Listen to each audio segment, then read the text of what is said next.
Hello दोस्तों, आप सुन रहे हैं सावन बरसे दिल तरसे। ये बात है 90s की, जब मैं अपने कॉलेज के दिनों में मजे कर रहा था। मेरा नाम है अंगद और आज मैं आपको अपनी छोटी सी लव स्टोरी सुनाने जा रहा हूं, लोनावला में आशिकी। दोस्तों, आपको पता है 90s का जमाना मतलब कुमार सानू के गानों का जमाना। उस जमाने में कॉलेज वाली आशिकी काफी जोरों शोरों से होती थी, तो हम भी उसमें शामिल हो गए। तो हुआ यूं कि हम कॉलेज के दोस्तों ने वीकेंड पर लोनावला जाने का प्लान बनाया। अब सावन के मौसम में मुंबई के पास इससे अच्छी जगह घूमने के लिए क्या हो सकती है। तो प्लान के मुताबिक हम सुबह 6 बजे निकलने के लिए रेडी थे। अब हम 3 दोस्त, मैं, विक्रम, सुनील, हमारे चौथे दोस्त राजू का इंतजार कर रहे थे, जो अपने चाचा की 4 व्हीलर गाड़ी लेकर आने वाला था। उसका वेट करते करते हमें 7 बज गए और धीमी धीमी बारिश शुरू होने लगी। भैया देखिए, 90s का जमाना मोबाइल का जमाना तो नहीं था। बिजनेस वालों के पास होता होगा, लेकिन कॉलेज स्टूडेंट के पास तो बात ही नहीं है। अगर कोई दोस्त 1 मिनट भी लेट हुआ तो हम गालियां देना उसे शुरू कर देते थे। उस जमाने में पहले करते थे इंतजार और फिर ढूंढते थे पीसीओ बूथ। मैं पीसीओ बूथ ढूंढने निकल गया कि तभी राजू वहां पहुंच गया, लेकिन गाड़ी में नहीं, पैदल। पहले तो हमने उसे खूब डांटा, फिर उसके पैदल आने का रीजन पूछा। उसने बताया कि उसके चाचा का कुछ अचानक काम आ गया था, तो वो कार लेकर निकल पड़े। अब हमारे प्लान की तो मानो धज्जियां उड़ गई थी। जहां हम मन मर्जी रुक रुक कर सफर का मजा लेते हुए लोनावला जाना चाहते थे, वहीं हमें अब बिना टाइम वेस्ट किए जल्दी से जल्दी बस पकड़नी थी। हम सब बस स्टॉप की ओर निकल गए। बारिश और तेज होने लगी। हम में से किसी ने भी गाड़ी के चक्कर में छाता तक नहीं लिया था। हम सब बस स्टॉप पहुंचते पहुंचते पूरी तरह भीग चुके थे। बस आने में थोड़ा टाइम था, तो हम आराम से एक चाय की टपरी के पास चाय और सिगरेट पीने लगे। मैंने सिगरेट की एक कश खींची और चाय की चुस्की ले ही रहा था कि पीछे से एक लड़की जोरों से चीखी। अचानक उसकी चीख सुनकर मेरी चाय मेरे मुंह से निकलकर मेरे दोस्त विक्रम की टी शर्ट पर गिर गई। विक्रम मुझे गाली देने लगा। उसे सॉरी बोलकर जब मैंने पीछे मुड़कर उस लड़की को देखा, तो मैं उसकी खूबसूरती देखकर बस उसे देखता ही रह गया।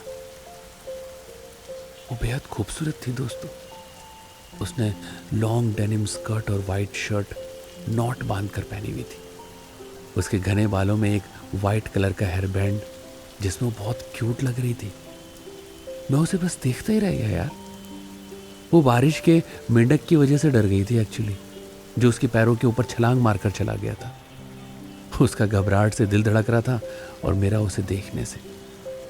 तब उसकी एक दोस्त ने उसका नाम लेकर कहा, निशा, वो बस मेंढक था यार। तू तो ऐसे चिल्लाई जैसे सांप देख लिया हो। अब चल जल्दी, हमारी बस आ गई।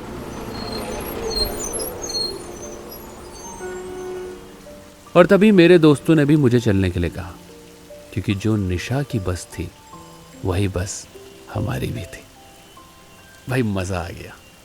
जी हाँ, जब ये पता चला ना, तो मेरे मन में मानो लड्डू फूटने लगा। हम सब बस में चढ़ गए और निशा भी अपने 2 दोस्तों के साथ बस में ठीक हमारे आगे वाली सीट पर बैठ गई। निशा विंडो सीट पर बैठी थी, पर उसकी दोस्त की वजह से मैं उसे ठीक से देख नहीं पा रहा था। तब मैं बार बार आगे पीछे होकर किसी न किसी बहाने से उसे देखने लगा। पता नहीं, वो कुछ अलग ही एहसास था यार। मेरे साथ कभी नहीं हुआ था ऐसा पहले। फिर थोड़ी देर बाद बस ने चलना शुरू कर दिया।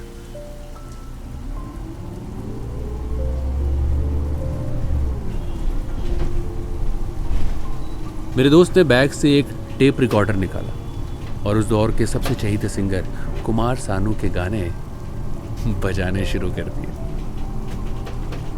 यहाँ ए काश के हम होश में आए ना आ पाए गाना बज रहा था, और साथ ही मैं उसे छिप छिप कर देख रहा था। और तेज बारिश की आवाज से वो एहसास और भी खूबसूरत हो रहा था। अब बस मुझे उससे बात करने का मौका ढूंढना था, और वो घड़ी जल्दी आ गई। बस ड्राइवर ने गाड़ी एक स्टॉप पर रोक दी और कहा, गाडी फक्त 10 मिनिटांसाठी थांबेल।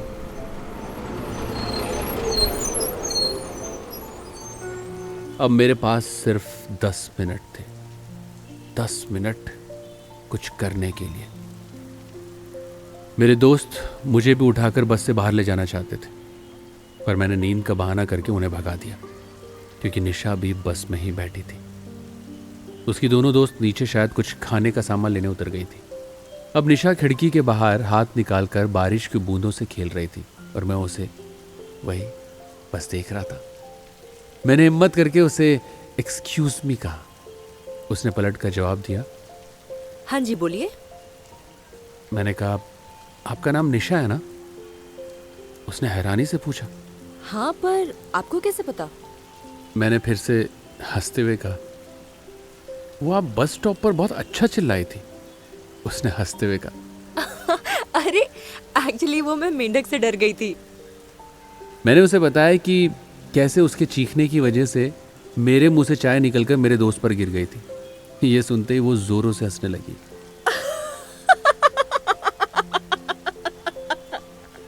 I am so sorry. फिर क्या था, हमारी बातों का सिलसिला शुरू हो गया। हमने उन कुछ ही मिनटों में काफ़ी बातें करके एक दूसरे को ठीक ठाक जान लिया। निशा की बातों से पता चला कि वो भी अपने दोस्तों के साथ अपना बर्थडे सेलिब्रेट करने जा रही है, लोनावला। मैंने निशा को जैसी बर्थडे विश किया तभी उसके दोस्त बस में आ गए और उनके पीछे मेरे दोस्त भी। अब बस शुरू हो गई और थोड़ी देर बाद लोनावला पहुंच गई। हम लोग अपना बैग लेकर बस उतरने ही लगे और हमारे पीछे निशा और उसकी दोनों दोस्तें भी उतर गई। लोनावला में भी बहुत तेज बारिश थी।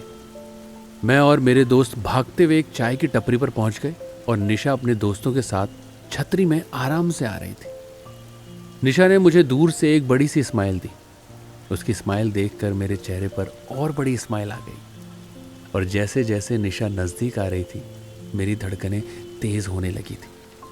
निशा उसकी दोस्तों को बहाना देकर मेरी ओर आने लगी। मेरे कदम भी निशा की ओर बढ़ने लगे। तभी मैंने उसकी पैरों की तरफ इशारा किया और जोर से चिल्लाया, निशा, मेंढक।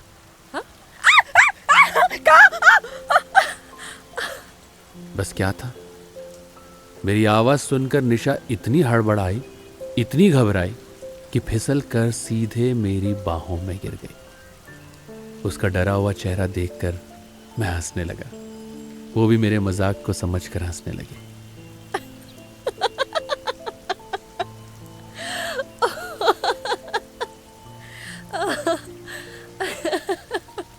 हम दोनों हंसने में इतना मग्न थे कि निशा काफी देर तक मेरी बाहों में ही थी। जब हम दोनों ने हमारे बीच की इस करीबी को महसूस किया तो निशा की धड़कनें तेज होने लगी। मुझे उसकी धड़कनें साफ सुनाई दे रही थी। निशा शर्माते हुए मेरी बाहों से निकल गई और मेरे सामने नजरें झुकाए खड़ी हो गई। उस तेज बारिश में हम दोनों भीग रहे थे। हम दोनों का एहसास एक सा हो गया था और इस तरह से सावन के मौसम में दो दिलों की कहानी शुरू हो गई थी। दोस्तों, आपको ये कहानी कैसी लगी हमें कमेंट्स करके ज़रूर बताइएगा। आप हमारे शो को लाइक कीजिए, अपने दोस्तों के साथ शेयर कीजिए। बारिश के इस प्यार भरे मौसम में ऐसी और प्रेम कहानियां सुनने के लिए फॉलो कीजिए हमारे शो को। सावन बरसे दिल तरसे, ऑडियो पिटारा की प्रस्तुति।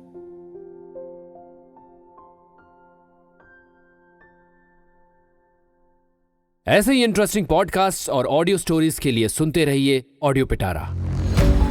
ऑडियो पिटारा सुनना जरूरी है।